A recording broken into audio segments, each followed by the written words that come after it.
สวัสดีครับมาถึงที่ EP ที่55นี้แล้วนะครับสำหรับ EP นี้เราจะมาทำตัวหนังสือแบบสเก็ตกันนะครับตัวหนังสือแบบสเก็ตนี้ก็จะเป็นแบบนี้นะครับผมว่าแล้วเราไปเริ่มทำกันเลยนะครับผมเรามาเริ่มทำกันเลยนะครับผม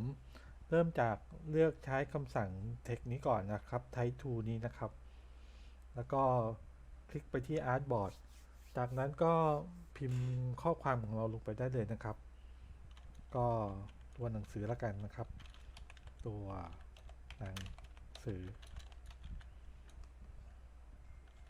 ขยายมาให้เห็นชัดกันหน่อยนะครับผมเลือกฟอนต์ที่ดูจะหนาๆหน่อยนะครับผมเลือกคณิตนะครับคณิตนี้เป็นฟอนต์ที่ตัวหนามากทีเดียวนะครับ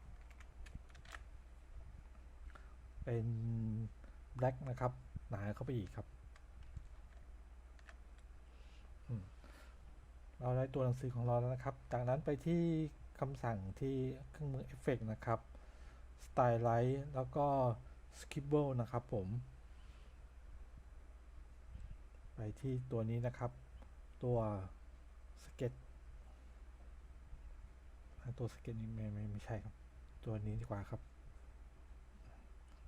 คราวนี้ก็ปรับ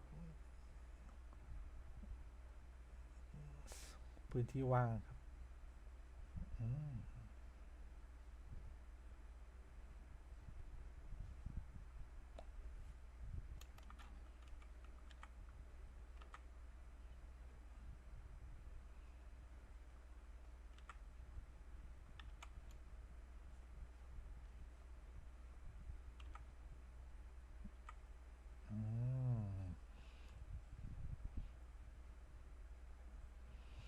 เรียบร้อยครับผม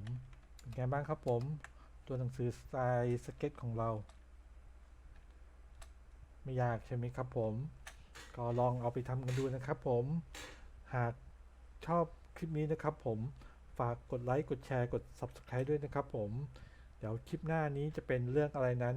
ฝากติดตามด้วยนะครับสำหรับคลิปนี้สวัสดีครับ